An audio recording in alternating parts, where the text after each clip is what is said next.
Number 10. Lil Batman. Starting off with a fun one from the Superman/Batman team-up series that began in 2003. So in this story, all of a sudden, there are little chibi versions of the characters running around. This was issue 51. Superman also meets a little Superman, and they're all very over-the-top caricatures of their original personalities. Like, Lil Batman is super angry and gruff, and I like to imagine he has this high-pitched version of a Christian Bale growl.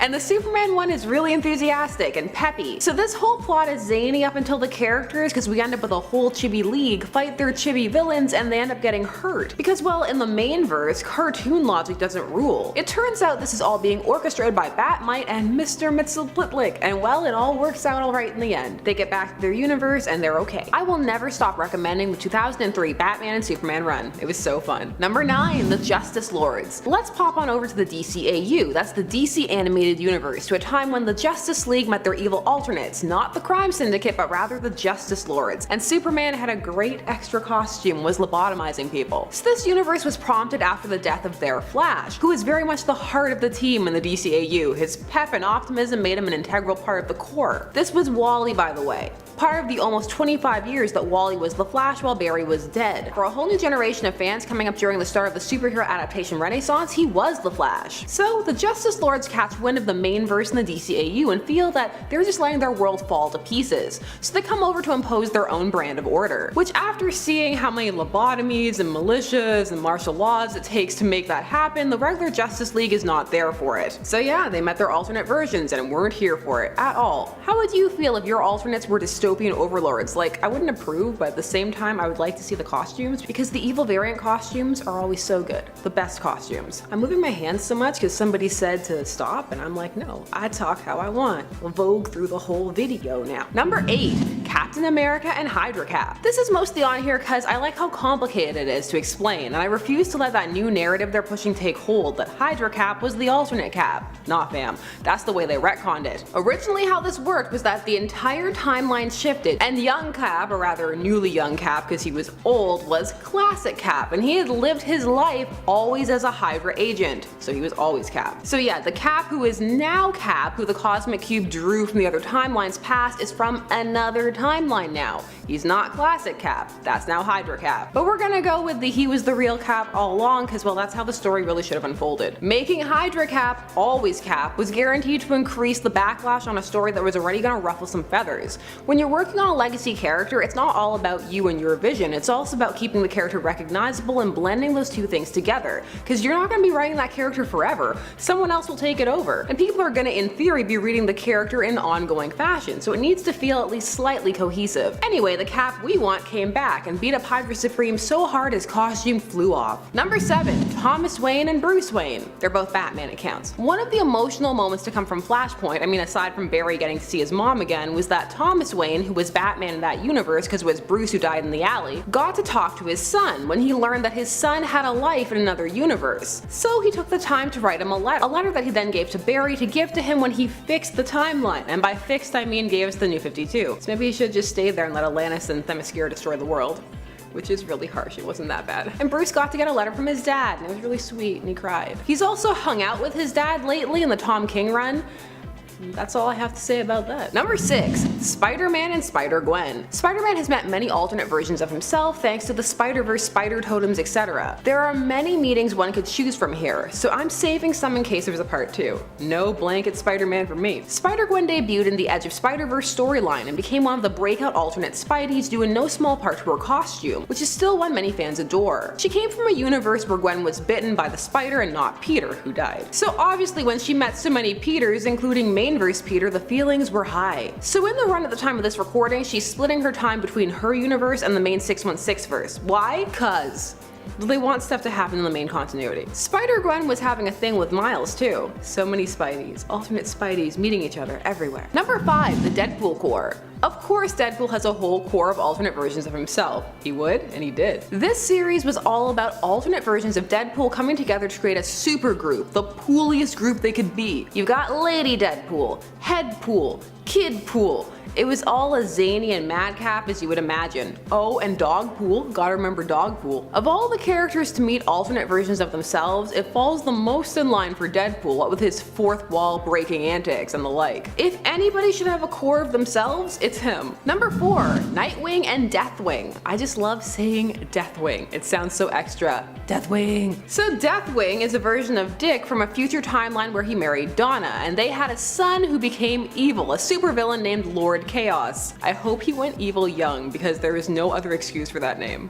Lord Chaos. Deathwing would end up joining the Titans in the past when a mission takes them to the new Teen Titans present. Yes. 0 Hour erased this timeline, but not Deathwing, and then later he was retconned to not be Dick Grayson cause Deathwing, a lot of things happened there. He also ended up being a after he became corrupted by a dark version of Raven. And you know how comics feel about their characters being tied to questionable actions. Unless you're an anti-hero, it doesn't fly. Say it with me now. The Phoenix was a force. Parallax was a fear entity. Number 3, Gwenpool and everyone. Gwenpool debuted as a variant cover on Deadpool's Secret Wars. And is she Deadpool? Yes, but no. Is she Gwen? Yes, but no. Who is she? She's a character created because cosplayers really liked her costume. Her name is literally Gwen Pool. People get confused about who she is though, and that makes sense because she looks like Gwen, but she's wearing a pink Deadpool costume and she breaks the fourth wall like there's no tomorrow. She doesn't even believe in the fourth wall. So if you're not following everything closely, being confused makes a lot of sense. She's met Deadpool and Gwen, and she is just, well, anywhere she wants to be in the Marvel universe at the moment. Her official canon backstory currently, they're saying they're gonna retcon it, is that she's a comic book fan from our world who got sucked into comics. There's a miniseries at the time of this recording, it's promising big things, which always scares me. Number 2, Reed Richards and the Maker. So Nice Guy Dad Reed, current canon Marvel Reed, and the evil Reed from the former Ultimate Verse, Earth 1610. I guess I should add Sexy Dad? Reed and the Maker met before the Maker went full villain. In fact, they were working together to take on God Emperor Doom, but they had vast differences in opinion about what to do. Reed found that he had far more of a moral streak to uphold than the Maker, who wanted to kill Doom and all their enemies. He would eventually try to kill Reed, and he now haunts the Prime Earth. He's still alive. The Maker is Reed with all humanity stripped away, and he actually freaked Reed out. The Maker is really intimidating, and I love it. Evil Reed. Check him out in Absolute Carnage, and not sponsored I swear. Just some of the panels there, how he's drawn, it's really disturbing. And number 1, Flash of Two Worlds. Number 1 has to go to the story that started it all. The story that started the whole multiverse when the Golden Age and Silver Age Flashes met for the first time in 1961. When Barry Allen, the Flash, vibrates his molecules in a way he hasn't previously, he finds himself in Keystone City rather than Central City, the home of the Golden Age Flash. This is Jay Garrick, and when he meets him, he's older. And in Barry's world, he's a comic book character who had retired when his comic book series had been cancelled on that Earth.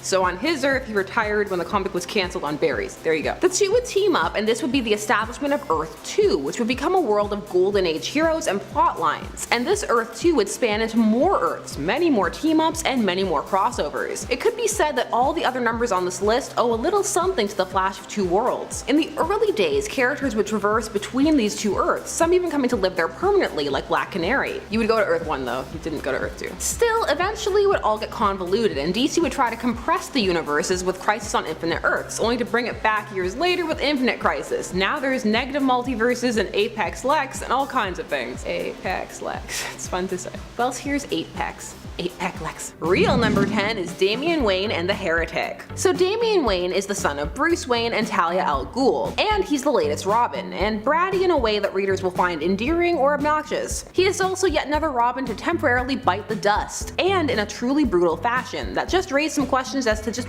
why we were being so brutal in the first place. Damian was literally skewered by a villain called the Heretic. It turned out though that the Heretic, wait for it, was a clone of him. So he was killed by his own hyper-aged clone, who has quite the complex about feeling like Talia likes Damian more than him, cause, well, she does. The Heretic also died really brutally. He was decapitated and had a bomb planted on his spine. Why was this era of Batman so extra? Kebab Damian was a moment. Number 9, Reed and the Council of Reeds. You know, if I can put Reed on a list, I'll put Reed on a the list. And well, he met multiple versions of himself when he discovered the Council of Reeds. So the Council of Reeds is exactly what it sounds like, an interdimensional council of Reed Richardses from across the universes, who have gathered together, drawn by the innate arrogance of all Reeds surrounding their intelligence, and that they just have the best plans for their worlds and actually the universe beyond it. This council actually started because of an odd cosmic occurrence where one man from multiple dimensions would be drawn into a Highlander-style prize fight from which there could be only one. However, it all came to a head when the one was Nathaniel Richards, the father of Reeds. This council was founded by 3 Reeds who all wielded infinity gauntlets, and when Prime vs. Reed met this council, at first he was all for it. But just like the Maker, most of these Reeds had sacrificed everything for power, so Reed found he was kind of an anomaly, having a family and friends and other responsibilities, and ultimately he found that he needed to separate himself from the council. This all happens in Hickman's Fantastic Four, which is an amazing run. You should all read it. It will make you love the Fantastic Four. Maybe. I don't know what you like. Number 8. Teen Titans and Teen Titans Go. That's right, I'm breaking the sacred oath of official nerddom and talking about Teen Titans Go and not in a negative light. Clearly I just never had any taste and just go sit inside a box of shame. How dare I find joy in things others dislike. So Teen Titans Go is a satirical series parodying the early 2000s animated Teen Titans series that engendered much fan outrage for not being a continuation of the original series, despite having the same voice cast, having varied humor, some of it quite juvenile, also the more simplistic art style, and some took it as an insult to the original characters. Despite this, and I'll die on this hill, this show is its own thing and has merit, and not all the jokes are as lowbrow as you think. They also embrace the salt, and as a salt queen, that's right up my alley. Like this movie, where they meet the Titans that everybody wanted them to be. And yeah, it's full of the jokes people have been hurling at them for years. If you're a good sport and can laugh at beef like that, then this will be right up your alley. You can enjoy both. You don't have to pick a side, like we can all get along. But it's fine, unsub, I understand. I mean, people liking different things, disgusting. Number 7. Supergirl and Power Girl. Supergirl and Power Girl are an interesting case, cause how they came to be the same character is just a mess. So Kara was from Earth 2, this is Power Girl Kara, the Earth assigned to Golden Age characters. But by Crisis on Infinite Earths, this Earth was producing its own legacy characters, which was getting to be a bit confusing for readers. Now, Supergirl had been created much earlier than Power Girl, but had had a more nebulous and changing backstory for years, even though Power Girl would end up with her backstory. So what was it? Originally, Supergirl was the sole survivor of Argo City, and she was Superman's cousin. Okay, so we had 2 Supergirls, one on the Prime Earth and one on Earth 2, but then Crisis on Infinite Earths killed Supergirl but left Power Girl but retconned her to not being Kryptonian for a bit, so Superman could truly be the last son of Krypton. It was, in short, a mess. Supergirl and Power Girl have met on a few occasions, teamed up, fought, and it usually met with confusion. If you look up Supergirl, you'll find things like, does Supergirl become Power Girl? Still, the two tend to get along pretty well, but because of their designs, there are some jokes out there pondering why Power Girl is so, well, powerful, while Supergirl is not. Not to mention the contention over the boob window. I love a boob window, but that's just me. Number 6. Gambit and New Sun. Gambit is more powerful than many people are aware. He just chooses to charge playing cards. He can do a lot more. Some would even go so far as to say he's OP now. Case in point, New Sun. He's also called the Executioner, too, and he is from Earth 9923. So New Sun Gambit can't control his kinetic energy, or he couldn't for a bit after a ritual gone wrong, and it had flared out of control and he had destroyed his world. So he was traveling to alternate realities, killing other versions of himself so they couldn't destroy their worlds. Basically, it's the one with Jet Li. Never forget that movie, it's great. But New Sun would often find that he was too late, and Gambit had already destroyed the world. So when he got to 616 and met a not full potential Gambit, he hid himself from him and tried to get help to create a new world. But when he found he couldn't, he was like, well, better kill Gambit. This battle would burn Gambit out, and well, we're safe from another New Sun. For now. Number 5. Johnny Storm and Vanguard. Vanguard, or Guard, both will explain, is an alternate version of Johnny Storm from Earth A, who yes at first looked like a hockey player. So in this timeline, Johnny didn't go to space, he didn't go on the flight with his sister, and hence he didn't become the Human Torch. Instead, he was taken to another dimension after a wartime injury, and rebuilt by scientists, his body and mind, better, stronger, faster, guardier. He survived as a guardian of the nexus between worlds. He wasn't here for cross-dimensional shenanigans, which of course would bring him into conflict with the Fantastic Fantastic Four. During a war between the Earth 616, Earth 721, and the Fifth Dimension, the Thing would defeat Guard in a hockey-style shootout. He would then vanish into the void for a bit and become Vanguard, only to return convinced he needed to destroy redundant timelines. Why is that everyone's go-to? Still, when he encountered Johnny Storm and saw him flame off and saw that they were the same person, well, it changed him and he realized he could be better too. He decided to help timelines find closure instead. Hooray! Number 4. Donna Troy meets Evil Donna. Hi Donna of the many origins. Rebirth saw her meeting an evil version of herself. Poor Donna, her whole genesis is such a mess. So Donna is leading the Titans now at the time of this recording, while Dick Grayson is Rick Grayson. He's angry and doesn't want anything to do with the Bat Fam. So Jason, Rick, he's just so distinct, totally worth it, cause now people won't make dick jokes anymore. That's a great trade-off for assassinating a character. That's one status quo I can't wait to see reset. If they leave that permanent, there aren't enough tables in the world for me to flip. Anyway, Donna, she fights Troya, which is another name she had from way back before the New 52 when her origin was first retconned. That is after she got one. This new origin was her being saved by the Titans, so it had nothing to do with Wonder Woman, so she changed her name from Wonder Girl to Troya. So Troya has been alive for 1400 years and wants to kill the Titans to spare herself from the dreary, painful future she now inhabits. This issue is cool. Donna uses a lasso of truth on her, learns her history, and Troya is all, join me. Together we can destroy this timeline. Of course. Donna in Rebirth is solid. Just leave her alone. Oh wait. Infected. Never mind. Number 3. Captain Marvel and the Reality Stone. So Captain Marvel, Carol Danvers, pre-official villainous Bend, found herself in possession of the Reality Stone, or gem, depends on how much the comic wants to tie into the MCU. In the story Dark Origins, Carol was transported to an alternate universe where she was a supervillain. I know, I can hear you. Your jokes are already pouring in. Insert your she was already evil jokes down below. She ended up using the Reality Stone to get home, and in the process saw all the other versions of herself out there, and the paneling is really cool. Now Captain Marvel is having a villain arc at the time of this recording, and I just love the costume. It's a good look. I'm always a sucker for the eye makeup gone messy just all over the face. It says I still care but in an abstract way, and you're all too scared of me to say anything except yeah, it looks lit fam. Excellent. Number 2. Hulk and Maestro. I always want to put so much emphasis on it. Maestro. So Maestro is an alternate version of the Hulk from the future who possesses an increased intelligence but also so much rage. So the Hulk will be brought forward in time. This was Professor Hulk to beat Maestro, who had an ironclad grip on the world, and a group of rebels would bring forward the Hulk, and he would find defeating Maestro pretty much impossible. Maestro knows his plans and is seemingly stronger. The Hulk actually has to take him back in time to the gamma explosion that created him to take him out, yet he lives in fear that this is what he could become. Still better than, in my opinion, the incest Hulk from Old Man Logan. Gross. I like how with Gamma you can just do what you want. Oh, it will make him super smart, or oh, it made him go insane.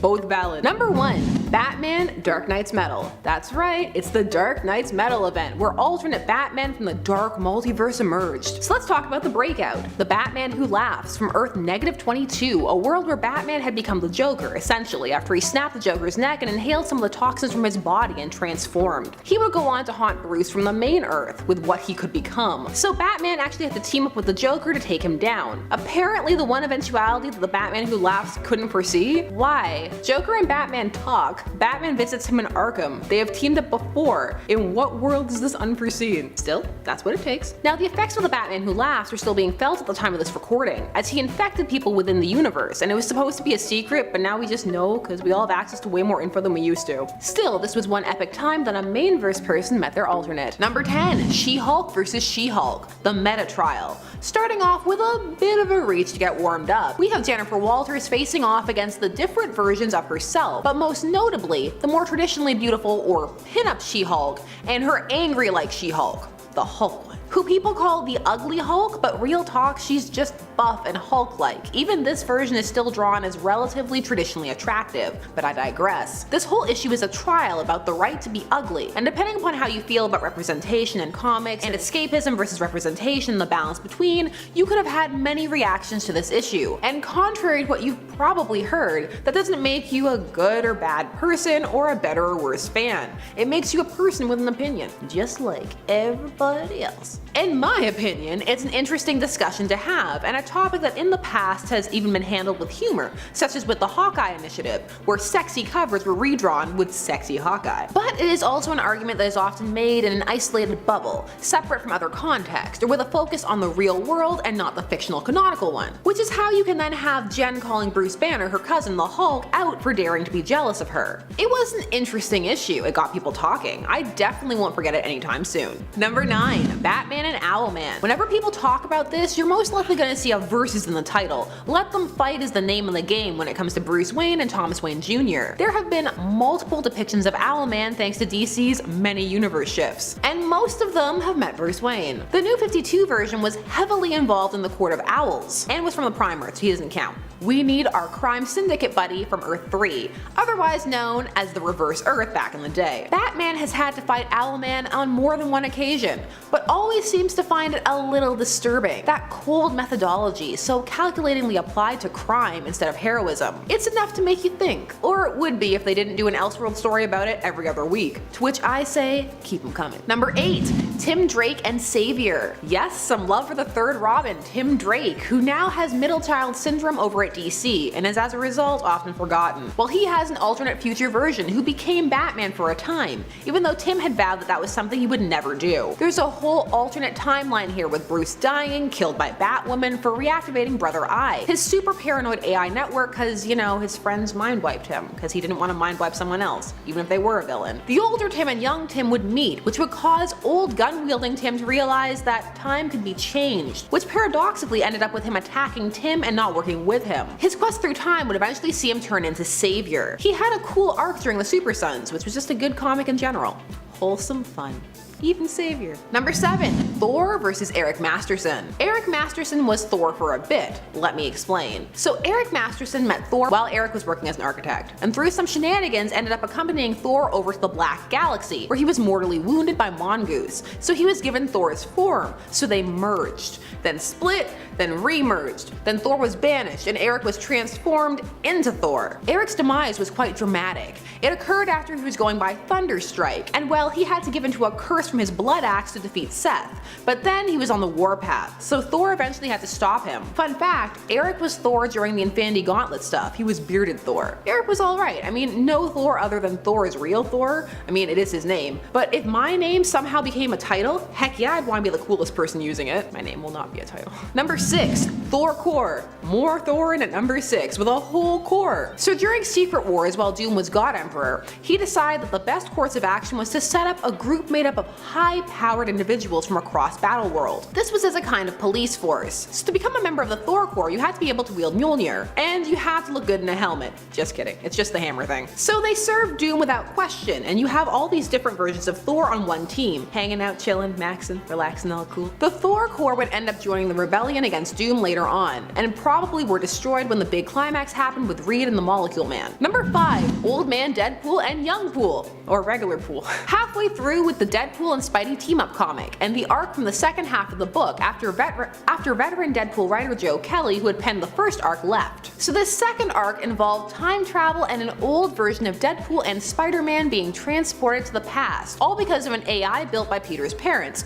who get more and more busy by the retcon, I tell you. Older Spidey and Deadpool were good friends, a fact that brought younger Deadpool much joy, even if he was jealous that his future self knew Peter's secret identity, which he would later learn sorta. The book got cancelled at issue 50, which is like a decent number for a team up in the modern era, but it just meted out hard, with them arresting the writer, him seeing Peter's face but it was blank.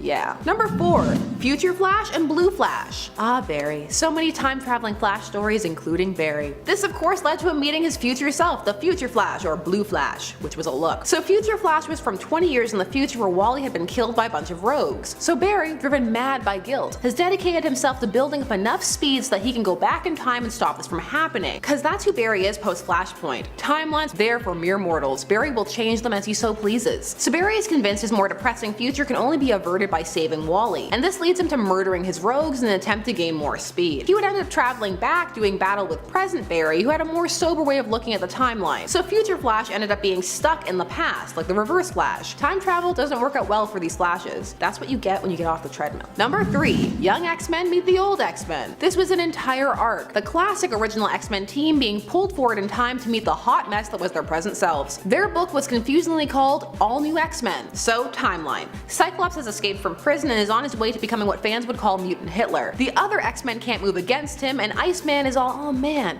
past Scott would never, which Beast takes as challenge accepted, and goes back in time to get the young X-Men by being like, hey, so your older selves either not the best or out to lunch. Come help, please. The young X-Men would end up staying in the present timeline for quite a while until people demanded that they be sent back. It was confusing and convoluted, especially for those who weren't following closely. Most of the young X-Men who met their present versions weren't impressed, especially Cyclops. He was flat out disgusted by what had become of Scott, killing Professor X and all that. Shame. Number 2. Harley Quinn and other Harleys. We talked last time about the idea of multiple Harley Quinns, and this has been played with more than once in the main DC universe. I almost said metaverse, but I won't let Doomsday Clock correct me like that. In the New 52, Harley was believed to have met alternate versions of Harleys, when Joker showed her a mass grave of women all wearing her costume in a dungeon. People like to cite the New 52 as a kind of barometer, to be like, look at how bad their relationship is. Okay, look, the New 52 should not be used as a barometer for anything. Remember jeans and t-shirt Clark Kent Superman? Also, Harley killed a whole block full of kids in that universe. Harley has also met copycats who want to be the crazed girlfriend of the Joker, women inspired by her. She is pretty much never impressed. I mean, why have a copy when you can have the original? Number 1. Superman and New 52 Superman. Of all the changes to characters made in the New 52, Superman's was one of the most jarring. He started off quite different, harsher, more distant, wearing jeans, and it was one of the more consistent complaints you would hear from most people that Superman didn't feel like Superman, and that bled into all the other things that happened, even his relationship with Wonder Woman, though some liked it, although she was a bit OC too. Eventually, New 52 Superman was phased out. In the storyline, The Final Days of Superman, we were given back OG Superman with a beard, and he was married to Lois and had a son. The two would go on an actually really heartfelt journey together that would really give credit to both Superman and what they stood for. New 52 Superman also had to fight a Superman imposter. This was a really good finale for New 52 Superman. He would die heroically and dramatically with all his friends there to see him off. He would then later be replaced with Prime Superman, OG Superman, who would proceed to just kind of take over his life and pick up where he left off with his friends. That part was kind of awkward. It's just like how we don't think about how non-HYDRA Cap is actually Cap from a separate timeline from the main verse. We let these things fade. Number 10. Zoom and Eobard Thawne. So there is more than one Reverse Flash. There are more than 2 Reverse Flashes. At first it was like each Flash had their Reverse Flash, but then it kind of evolved beyond that. Since, well, Thawne hates Barry, but not really Wally. So Wally was given his own horrifying Reverse Flash in Professor Zoom, made all the worse because Zoom was his friend, which always made all the things he did, like causing Wally's wife Linda to miscarry their first set of twins, particularly hurtful and horrifying. However, when Barry came back, so did his nemesis. So now there were multiple Reverse Flashes zooming around, bad pun fully intended. Well, these two met. Also, you're supposed to call them different things. Thawne is the Reverse Flash, and Hunter Zolomon is Zoom.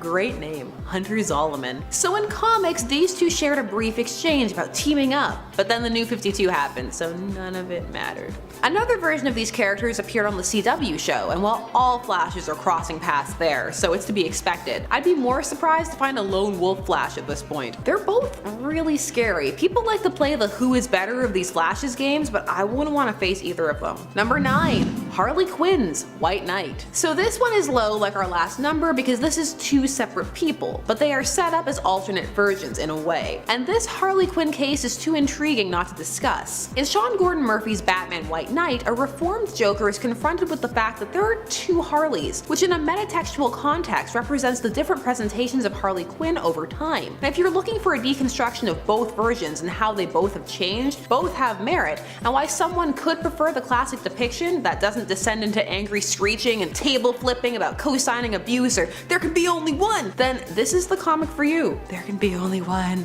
Highlander for life. One of Harley's strengths is the variety of discussions she opens up and the different types of tales that can be told, and this story takes advantage of all of that. Harley's early depictions have merit, people, as does tweaking it for better or worse. Nuance, my favorite thing. Layers, like an ogre. Read it. I will let you peel them back for yourself. Number 8. Spider-Man and Carnage Spider-Man from the 90s animated series. I don't care how janky the animation is by modern standards, it's still a decent show, story-wise. And it makes some good attempts at adapting some pretty complex plots. Plus, with all the characters that appear in it, some have dubbed it the first MCU. So one of its more lofty adaptation attempts was of the Clone Saga, and also a Spider-Verse style finale featuring the Beyonder, wherein Peter had to team up with alternate versions of himself from across the multiverse to combat a crazed version of himself driven over the edge by the horror of his life and bonding with a Carnage symbiote. This Carnage Spidey was also pretty horrified when he could see past the symbiote's reasoning, that is, to what his life had become and what he was doing. So what was he doing? Say it with me now. Trying to destroy the multiverse. He would be swayed to try to stop his plan from meeting Uncle Ben, from a universe where he had survived, and yet Peter was still Spider-Man, but he was more like a Tony Stark Spider-Man, arrogant, rich, etc. None of the other ones liked him, his suit was silver, I don't know. This series was good, it's not just my nostalgia goggles, I swear. I only have those on for the theme, which is very aggressively 90s. Number 7. Strife and Cable. Clones count. They 100% count. A clone is another version of you, unless you splice it with someone else, like Lex did with Superboy. Then it's your scientific love child with your arch nemesis. So Strife is a clone of Cable from the dystopian, apocalyptic hellscape Cable was raised in. So this clone was hyper-aged to be the same age as Cable, and Apocalypse took him in assuming he was getting the real Cable, who he wanted to use as a host body. But well, when he found out it was just a clone, forget it. Only the prime bodies for Apocalypse. So Cable and Strife have faced off. It's not an odd occurrence for Cable, he's fought Nate Gray as well, the X-Man. Being aged up, down, being older than his dad, besties with Deadpool, it's all in a day's work for Cable. Number 6. Crisis on Two Earths. So this movie, was from 2010, and it was yet another instance of the Justice League meeting the crime syndicate. So this was Justice League, Crisis on Two Earths, and it had just the hottest superwoman. Can we talk about Gina Torres' voice and just her?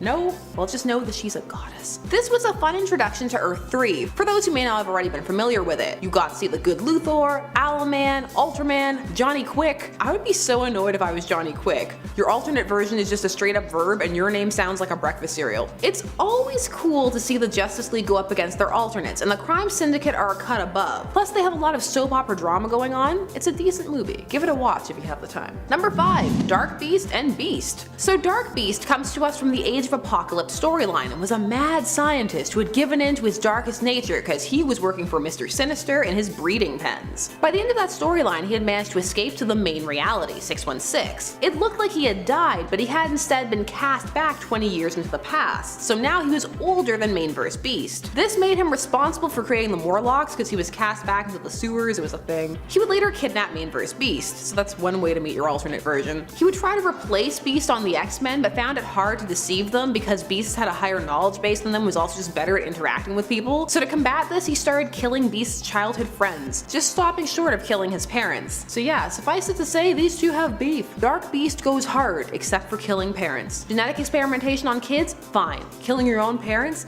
That's where the line is. I'm glad to know there is a line. Makes my villainy so much easier. Number 4. Doctor Doom and Future Doom. Doctor Doom is no stranger to time travel, dimension hopping, meeting alternate versions. It's all in a day's work, a week's work, a life's work. So when Doom and Iron Man were sent forward in time to 2093, where the world had reverted back to Arthurian times and legends and styles and just the whole 9 yards with a punk tech edge, so look forward to that, Doom met the future version of himself, and well, he was not impressed. He thought his future version was unworthy, relying too much on tech, and well, he just kept himself alive that way. He had allied with future Iron Man, Tony's descendant, and was getting around that way, and Doom was having none of it, despite future Doom having a pretty credible grasp on the world. He was pretty impressive. Doom gives him a speech that basically boils down to dignity. Always dignity. And then kills him. You don't embarrass Doom, he can't handle it. Remember when Doom was hot in canon and only had like a tiny scar and that was why he wore the mask?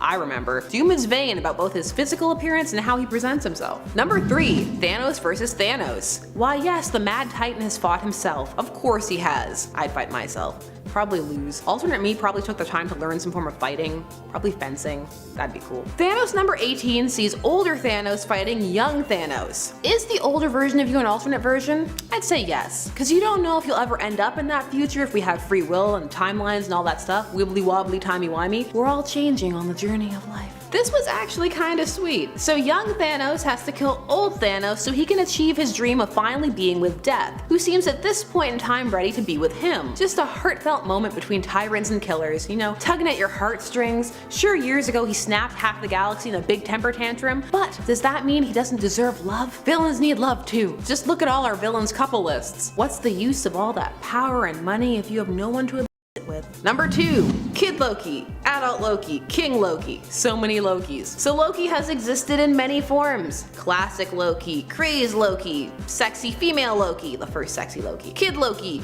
modern MCU-avised male hipster Loki. So Kid Loki was Loki Laufeyson, and old Loki was the more crazed version, and they've all met in the metaphysical space and talked. Old Loki killed Kid Loki, it's all been very dramatic. I mean, Kid Loki was on the Avengers and people liked him, and nobody's ever really a huge fan of Kid Death. Loki is much more than the MCU version, people. He has a rich history. Currently, because of the Disney Plus series, they're trying to make him cohesive in hopes of horizontal marketing. Even though, let's be real, there's not that much overlap between people who go watch things and people who turn around and read comics after because of it. They tend to be separate. It happens, but not in huge droves. And that's not a bad thing. Let comics be its own medium that stands on its own. I will die on the hill that it's already complete. The adaptations they're making, they're just a cherry on top. The comics are the cake. And I don't know about you, but I want the cake. Number 1. Apex Lex. Apex Lex, the name that I can't take seriously but love saying. So this is part of the latest Year of the Villain storyline over at DC, latest at the time of this recording, which is leading up to something big.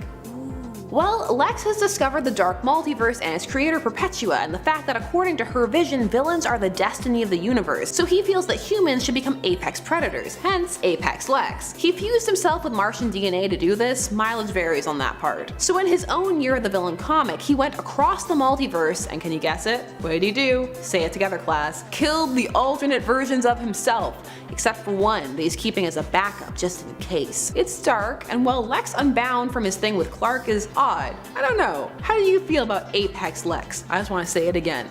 Apex Lex. Are you digging it in the Year of the Villain in general, or is it more of a meh for you? Let me know down below. Number 10. Superman. In the comics, Bizarro is considered to be a character meant to represent the opposite of everything Superman is, despite looking extremely similar to him and with a very similar but somewhat twisted power set. Originally, Bizarro was created by Lex Luthor, but would later be given his very own world that he hailed from in regards to his origin. Supes has fought his dark reflection, Bizarro, in the comics on multiple occasions, even facing him in a Harley Quinn comic at one point in the early 2000s. And now the two have even squared off in the live-action TV series Superman and Lois, where Bizarro is also revealed to have his own alternate Earth that he hails from. Number 9. Jean Grey. Jean had to fight against the darkness within herself when she was possessed by the Phoenix Force and ultimately corrupted by its power after being taken in, brainwashed, and mistreated by the Hellfire Club. Fortunately, in the end, she would win out and would sacrifice herself in order to save the world. At least, so it seemed. In reality, this wasn't Jean at all, but a construct of Jean that the Phoenix Force had made, while the real Jean was asleep at the bottom of a bay, resting in sort of a healing pod, if you will. Jean, however, has also fought against her evil clone self, Madeline Pryor, who looks just like her and was created by Mr. Sinister using a piece of the Phoenix Force to be Cyclops, aka Scott Summers' perfect mate after Jean's supposed death as Dark Phoenix. Number 8. Harley Quinn. Harley not only ends up in an accidental fight against herself, but she also ends up in a makeout session with herself. Of course, this all goes down in one of my favorite Harley series that I have actually yet to read in full, and yet I always come back to for some of the most fun Harley Quinn moments, Harley's Little Black Book. One day I'm gonna read this series in its entirety. I'm gonna read every single panel, every single page, one day. It's a Harley team-up series, and in issue 4 we see her use Superman's balls. No, really, they're green and red science-y balls that she took from his Fortress of Solitude in the near future that basically allow her to travel back in time to an alternate reality known as DC Bombshells, which centers primarily around the time of World War II. Harley doesn't really directly attempt to attack her DC Bombshells counterpart, but she does get knocked out by the time paradoxicalness of their meeting and is then kidnapped by bombshells Harles and her team of super gals, as they initially do not trust the Prime Earth Harley. And then later she gets to kiss herself, which I feel like would probably be pretty weird, but also pretty cool if you gotta do something like that. I don't know. Number 7. Wolverine. At the end of X Deaths 10 Lives of Wolverine, a Wolverine event that spanned 2 series, X Deaths of Wolverine and X, pronounced actually 10, Lives of Wolverine, Wolverine is forced to fight and defeat himself. However, this version of himself is no longer fully flesh and blood, no longer human, but instead has been fully infected and overtaken by the techno-organic virus which infected him and fully took over his body after Moira McTaggart used Forge's demutinizing gun to remove Wolverine's X gene, thereby negating his healing factor and turning him into a phalanx. At least, you know, the techno Wolverine, not the Prime Wolverine. It sounds weird saying Prime Wolverine, not the main continuity Wolverine. In a final fight in X Deaths of Wolverine issue number 5, Wolverine is forced to put down his techno counterpart, defeating him once and for all with some pretty useful help from Sage, who has reprogrammed the Cerebro Sword to be useful in the fight against fully Phalanx Wolvie, also referred to as Omega Wolverine in the comics, or at least from an editorial standpoint. I don't know if actually I think they do call him Omega Wolverine, but at the beginning, when they're like, these are all the characters, Omega Wolverine. Number 6. Spider-Man. I mean, when it comes to Spider-Man, he's had to fight himself on more than one occasion. For this list though, we're gonna focus on the time that he fought his clone Ben Reilly. Well, one of the times he fought his clone Ben Reilly. It's happened on more than one occasion actually. This is also the time he accidentally hit MJ, but that's something that never really seems to get remembered in regards to Peter's defining sense of character. I mean, admittedly, Peter did feel really bad for hitting MJ, who was simply trying to prevent him from killing Ben, who he was beyond frustrated with after learning that Ben was the original and that he was the clone. In reality, of course, this wasn't true, but the test results of the lab that they were in had been tampered with thanks to the influence of Norman Osborn, so hence why Peter was like, what, I'm the clone? And Ben was like, I guess I'm the original? Not true. This wouldn't be the last time that Peter would face off against Ben. Spider-Man has fought not only the clone versions of himself, but has also fought other more evil counterparts of himself from the multiverse as well. So there's a lot of times when Spider-Man fights Spider-Man, or a version of Peter fights a version of Peter. Number 5. Flash. Many people have worn the mantle of the Flash, and because of that, there have been times when Flash has disagreed with Flash, or even faced another Flash, or multiple Flashes. In this case, I'm focusing on the time Wally West became possessed by Famine, one of the 4 horsemen of Apocalypse, which happened during Future State. As Famine, Wally West's Flash had to face Barry Allen's The Flash and the other speedster members of the Flash family, many of whom are also known by the codename Flash, but not all of them are. Barry was attempting to rescue Wally when he faced him the first time, but as a result of this fight, where Jay Garrick actually lost his life, he would be forced to accept the fact that Wally could not be saved and would have to be killed. But don't worry though, this was Future State, so that's like an alternate reality, and that's like an alternate future that probably ain't ever gonna happen. Wally gets to have his family back and be happy now, so yay. Number 4. Scott Pilgrim. Well, Scott Pilgrim might not be the most altruistic hero, he is the protagonist of his own story and is a hero in his own right. And he definitely kind of has like superpowers. He can basically punch you into coins, so that's pretty crazy to me. A bit of a flawed and sometimes selfish hero, but that is part of why we love him. I mean, we're all flawed and inherently as people sometimes selfish, or at least self-absorbed. It's kind of what it means to be a human being.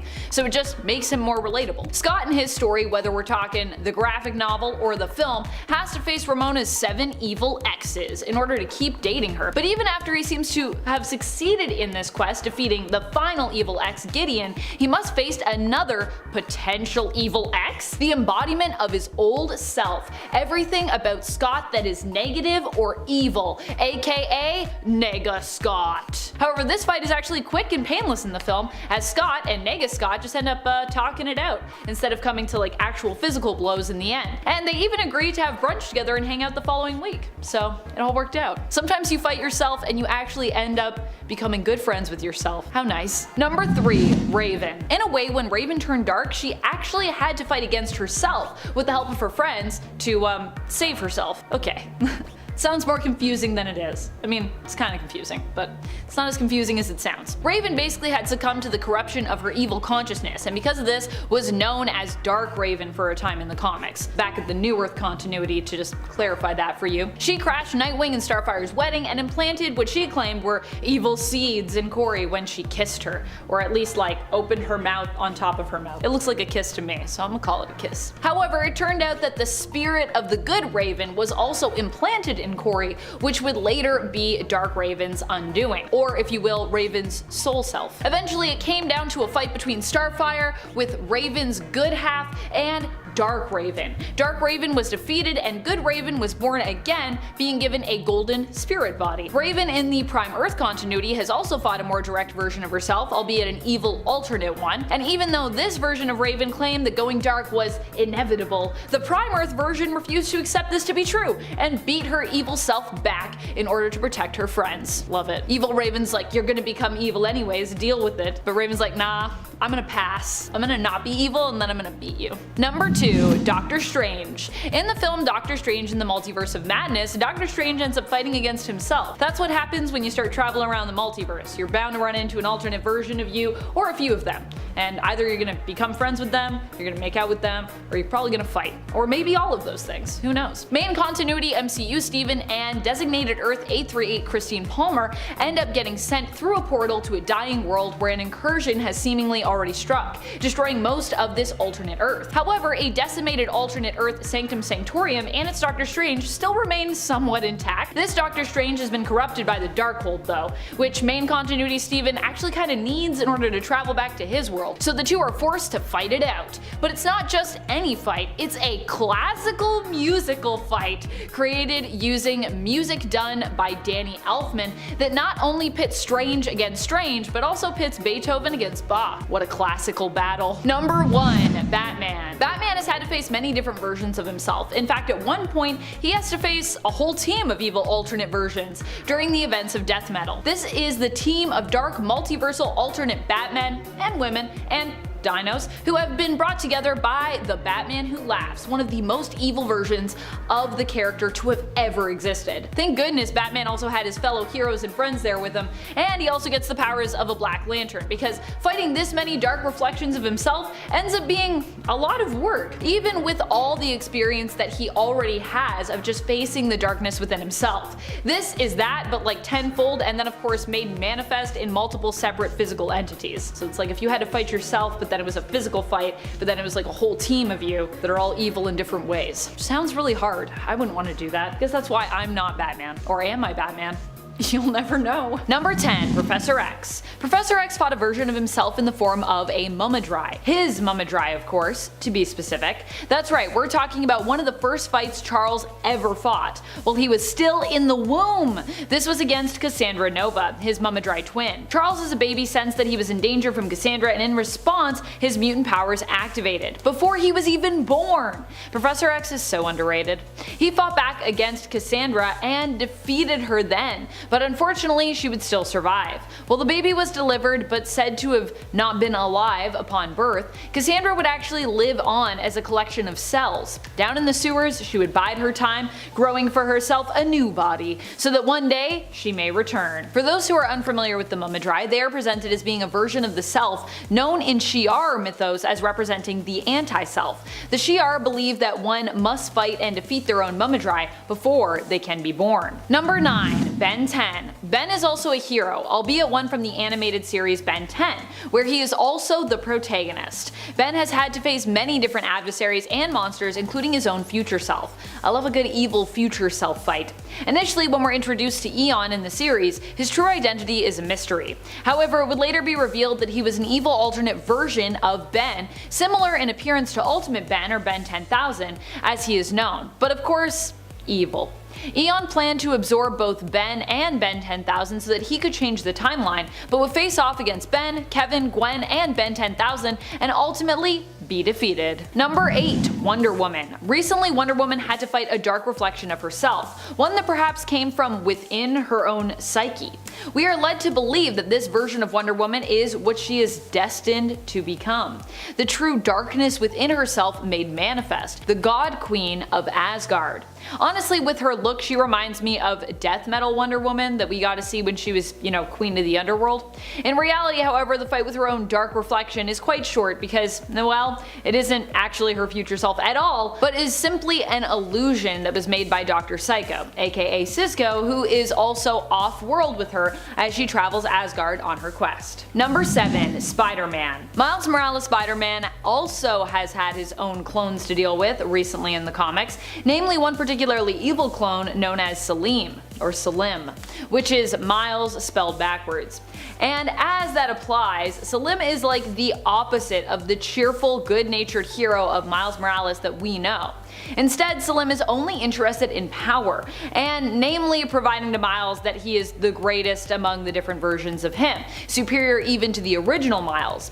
Salim even goes as far to kidnap Miles' baby sister to get Miles' attention and draw him out. The two have a final fight, but in the end it is Miles, not Salim, who ends up being victorious, even winning his other clones Shift and Mind Spinner over to his side during their final fight in issue number 28 of Miles Morales' Spider-Man. Salim is unable to handle the defeat and the betrayal, believing that he has failed at his only one true purpose in life: to be the best. Number 6. Green Ranger. Green Ranger Tommy Oliver usually is tempted by the dark side, but in the end he always comes back to the light, except in the case of his future self, Lord Draken. This is a story of Tommy who stayed evil, and when Tommy travels to a dystopian future where Rita Repulsa has won, Lord Draken is one of her top dogs, and Tommy is forced to face his own evil future self. This happens in a story arc of Boom Studios' Mighty Morphin Power Rangers that begins with the seeming destruction of Zordon and the Power Rangers' home base. From there, Tommy plummets into a possible future,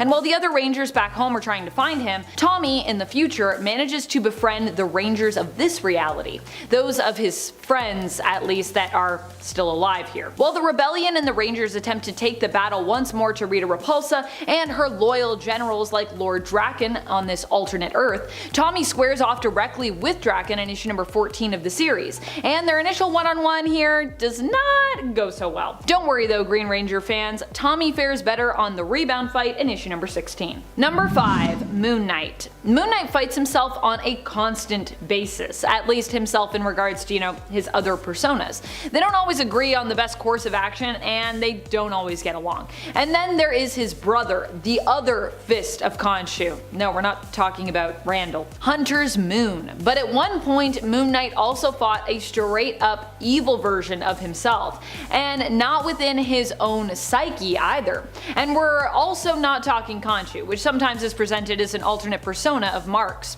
We're talking about Moonshade. Moonshade is an evil doppelganger of Mark Spector's Moon Knight that was created by Magus. Moon Knight faced him and other heroes' evil doppelgangers during Infinity War when Magus attacked Earth. Moonshade actually attempted to absorb the powers of 616 Franklin Richards and all the Moon Knights across the multiverse, but fortunately, Mark, with some help, stopped him. Number 4. Invincible. It's Mark versus a team of evil Marks. In Invincible, Mark has to face a whole assembled league of his evil selves, similar to what Batman would go through later in the DC universe. These evil versions of Mark were rounded up by Angstrom Levy, a supervillain in the Invincible reality who, due to a misunderstanding, pretty much hates Mark completely.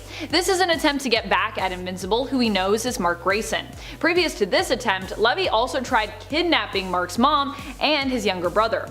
Levy promised the evil alternate Marks each something they wanted, in general, more power in exchange for their help in defeating Mark and destroying his universe. However, it wouldn't go so great for them, or for their main continuity Mark, really. While the fight completely ruined Mark's reputation for a time and resulted in the death of Guardians of the Globe member Rexplode, in the end the evil Marks would be defeated. And kind of brutally so in some cases. Number 3. Deadpool. Deadpool also sometimes is known as his own worst enemy.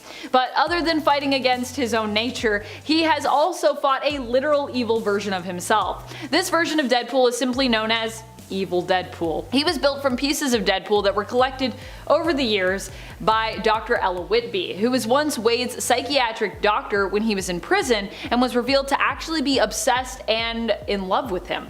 After this patchwork version of Deadpool came to life, it was revealed that he was basically like the opposite of Deadpool, and where Deadpool was a hero, an anti-hero at least, Evil Deadpool was, well, very evil. Initially, Deadpool killed Evil Deadpool by sacrificing the cure he had found for himself. It would have cured him of his healing factor, leaving him powerless and allowing him to die, which at that time was what he wanted.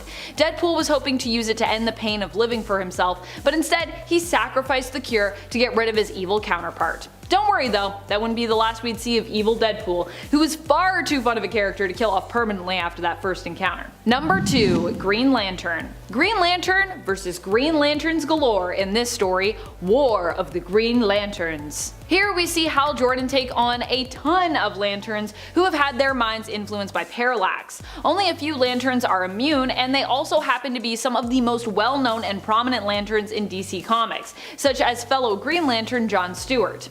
A small group of Green Lanterns, including Hal, John, Kyle Rayner, Guy Gardner, and Kilowog, must work together to save the rest of the Corps from Parallax's influence and to also save the universe from Krona, the Guardian behind this attack who plans to control the Guardians under Parallax's influence so that he can rule the universe. Number 1. Sentry. Sentry is his own greatest villain. So when Sentry had to face Nemesis, he was actually just facing himself. Literally. We're talking about when Sentry took on the Void, which is the greatest villain the planet has ever seen. Or, you know, one of them, because there's a lot of villains that claim that. And also happens to be the other dark persona residing in Robert Reynolds. Without the Void, the Sentry cannot exist. At least, that is what Bob was made to believe. Well, initially it was thought that the world was made to forget about the Sentry in order to protect the Earth from the Void, which also kinda like came as a package deal with him. It was later revealed that the idea of the Void was actually placed into Reynolds' mind by none other than Mastermind, who also made the world forget about the Sentry. The Void likely only manifested because Mastermind made Bob believe that should the Sentry ever return, the devil would also appear and attack the world. Hence the manifestation of the Void. While Sentry battled the Void on many occasions, there are times that the Void has acted as a hero when the Sentry refused to be active at all in using his powers.